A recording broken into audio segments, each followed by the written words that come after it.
Bienvenidos al curso básico de Photoshop CC, episodio 15, el ajuste de niveles, parte 1.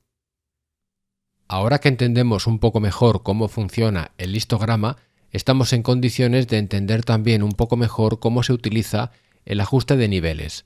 Para ello voy a empezar utilizando este ejemplo, que es un degradado de grises desde el negro hasta el blanco. En este caso el histograma es bastante simple, ya que solo tenemos barras para cada uno de los tonos de gris que tengo aquí, pero quiero empezar con un ejemplo simple porque así se entenderá mejor cómo funciona el ajuste de niveles. Bien, voy a abrir un ajuste de niveles desde Imagen, Ajustes, Niveles, y ahora vamos a intentar entender lo mejor posible los controles de los niveles de entrada, que son estos tres triangulitos, y luego los controles de los niveles de salida, que son estos dos triángulos de aquí. Comenzando por los niveles de entrada, tenemos en primer lugar el regulador de negros, que viene a tener un funcionamiento análogo al del regulador de blancos, que está en el otro extremo. Y en el medio tenemos el controlador de tonos medios. Empezando por el de negros, lo que controla es a partir de qué punto se considera que un nivel de luminosidad es equivalente a negro puro.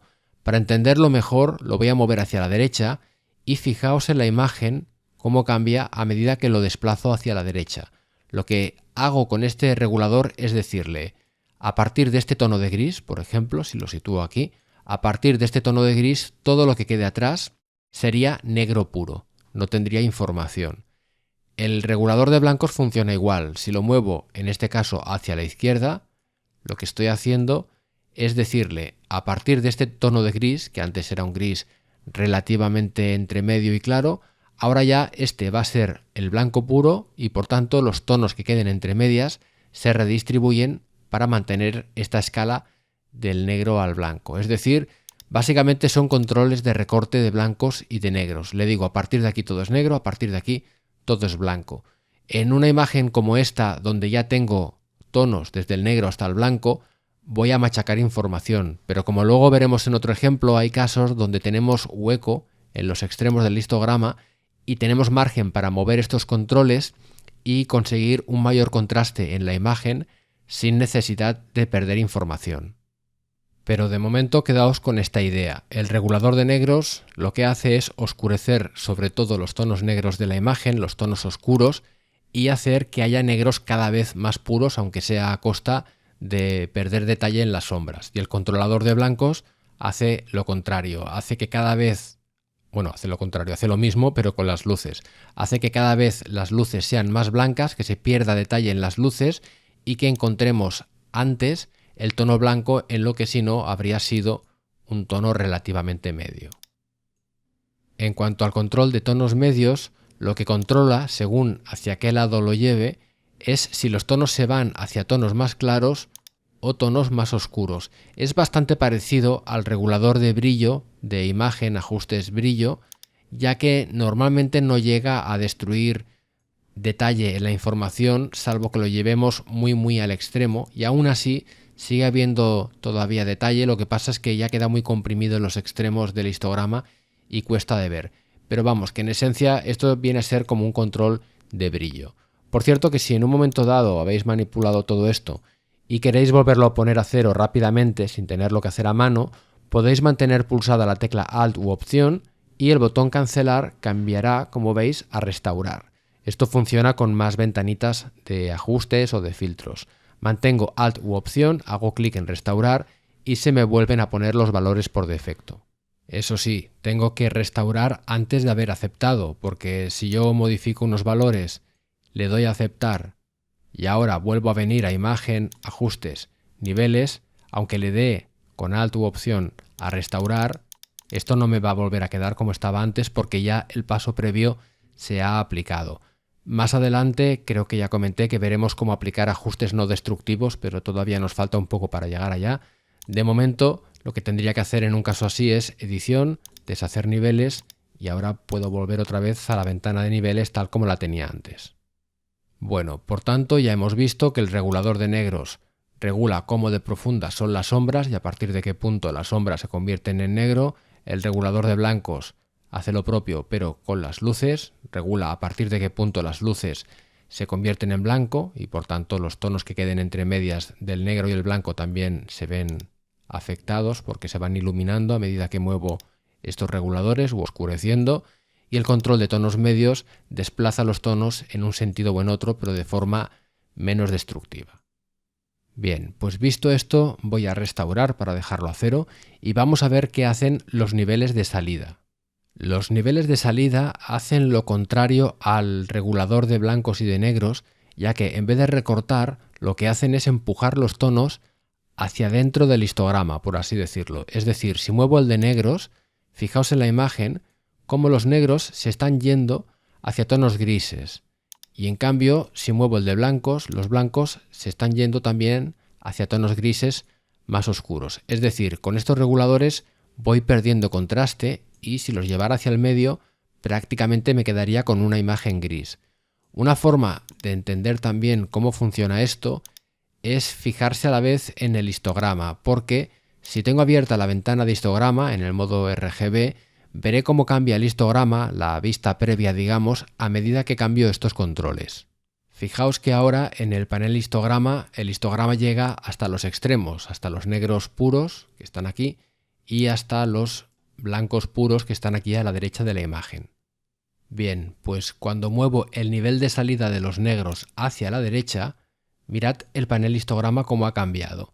Me está mostrando en gris cómo era antes el histograma, toda esta zona que estaba ocupada, y en blanco me muestra el histograma actual. Si lo llevo más a la derecha, pues más a la derecha que se va el histograma. Lo mismo si muevo el regulador de niveles de salida de los blancos.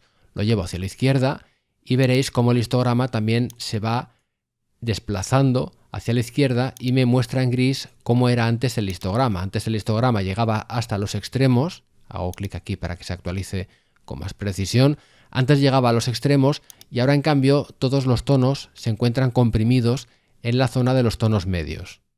Cuando digo que están comprimidos me refiero a que se ha reducido el espacio de las transiciones, que aquí realmente no existía porque era una paleta de tonos aislados, pero cuando decimos que los tonos se han comprimido en alguna parte del histograma quiere decir que se pierden las transiciones y están más apelotonados, pero normalmente aún se conserva la diferenciación entre tonos. Es decir, si yo ahora aceptase y al salir volviera a intentar recuperar este espacio con los controles de negro y blanco, todavía recuperaría toda la información teóricamente. Siempre por el redondeo y los cálculos se puede perder algo, pero más o menos conservaría lo mismo. De hecho, os lo voy a mostrar ahora.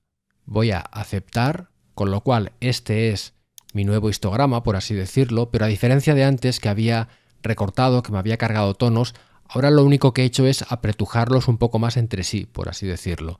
Y por eso puedo volver a imagen, ajustes, niveles, y aunque repito que el ajuste ha sido destructivo, más adelante veremos cómo volver aquí y que se mantenga el mismo valor de niveles de salida y que pueda modificarlo.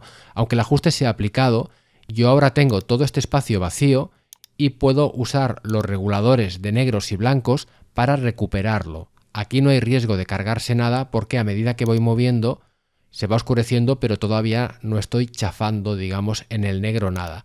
Y una vez que llego aquí es cuando ya más o menos estaría creando un negro puro, y lo mismo por el otro extremo. Y fijaos que prácticamente he recuperado la imagen como la tenía antes. Por cierto que hablando de todo, quizá penséis que sería fantástico tener algún aviso para saber a partir de qué punto ya me estoy cargando información, a partir de qué punto ya hay tonos que estaban diferenciados del blanco y que ahora han dejado de estarlo. Bueno, pues estamos de suerte porque hay un truco para verlo. Consiste en mantener pulsada la tecla Alt u Opción mientras muevo uno de estos reguladores. En el caso de los negros, si mantengo pulsada la tecla Alt u Opción, hago clic y ahora empiezo a mover, veréis que se ve todo blanco. Esto quiere decir que de momento no estoy perdiendo nada de sombras, pero a medida que llego aquí, ¿veis? Me está avisando de una forma muy clara, porque es una imagen de un degradado, por eso la he usado para la explicación, porque es más fácil de entender. A partir de aquí veo cómo voy perdiendo niveles de negro. Por tanto, me tendría que parar aquí, en el primer nivel, si lo que quiero es tener por lo menos un negro puro. Y por el otro lado lo mismo. Hago Alt clic, Opción clic en blancos y a medida que lo muevo no veo nada, se ve todo negro, hasta que empiezo a perder blancos. Aquí iría perdiendo, en este caso Me quedo en el primero porque quiero tener un blanco puro y de esta forma el histograma me debería quedar más o menos, errores de redondeo y cosas por el estilo aparte, pero me quedaría más o menos como lo tenía antes. Ahora puedo aceptar, le doy aquí, me ha quedado un poco distinto el histograma de como era antes, pero como veis más o menos lo he vuelto otra vez a cuadrar a los extremos del histograma. Bien, ahora que lo hemos visto de la forma más teórica y aséptica posible, vamos a pasar a un ejemplo de una imagen fotográfica para revisar los mismos conceptos pero con una situación más cotidiana. Eso lo veremos en el vídeo siguiente, que será la segunda parte de este. Mientras tanto, una vez más, si tenéis dudas, dejadlas en los comentarios e intentaré responder o incluirlas en futuros vídeos. Si os ha parecido interesante, no olvidéis darle al me gusta y considerad suscribiros al canal. Nos vemos en el próximo vídeo.